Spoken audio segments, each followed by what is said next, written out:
আসসালামু আলাইকুম প্রিয় বন্ধুরা। আসলে সুন্দর সুন্দর জায়গা না ঘুরলে দেখা যায় না। সুন্দর জায়গা দেখতে হলে আপনাকে ঘুরতে হবে। তো সেই সুবাদেই আসলাম গ্রাম্য পরিবেশে সুন্দর একটি জায়গাতে, যেখানে রয়েছে হলুদের ক্ষেত, পাশে আছে ধানের ক্ষেত। তারপরে সর্বোচ্চ সুন্দর একটা জিনিস রয়েছে, সেটা হচ্ছে পেঁপের চাষ। যেখানে পেঁপে চাষ করা হয়েছে, খুব বড় একটা পেঁপে বাগান। এখানে প্রত্যেকটা গাছে দেখেন কত সুন্দরভাবে পেঁপে ধরছে। আসলে গাছগুলো খুব সুন্দর যত্ন করে রোপণ করছে চাষিরা। এখানে না দেখলে বুঝতে পারবেন না যে আসলে কতটা সুন্দর। ছোট ছোট গাছে পেঁপের ফুল হয়েছে, কোনো গাছে পেঁপে ধরছে।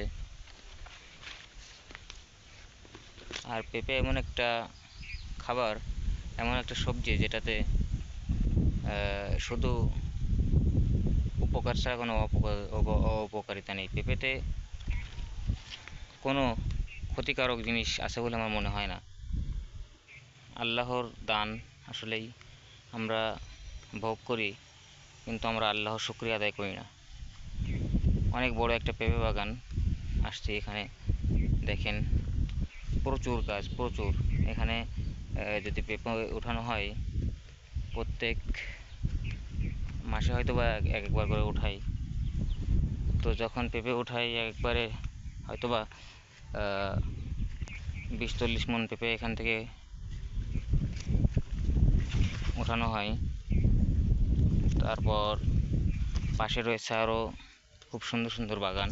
এখানে ঘাস লাগানো আছে আবার এক পাশে, এটাও খুব সুন্দর। গ্রামীণ যে আবাদ, আসলেই চাষিরা এই বিভিন্ন ধরনের সবজি এগুলো আবাদ করে বোঝায় আমরা এত সুন্দর সুন্দর সবজি এগুলো পাই। আর আল্লাহরও দান যে আল্লাহ এরকম সুন্দর সুন্দর ফল, সুন্দর সুন্দর সবজি, প্রত্যেকটা সৃষ্টি আমাদের জন্য সৃষ্টি করছে, যেটা আমরা কখনো শুকরিয়া আদায় করি না।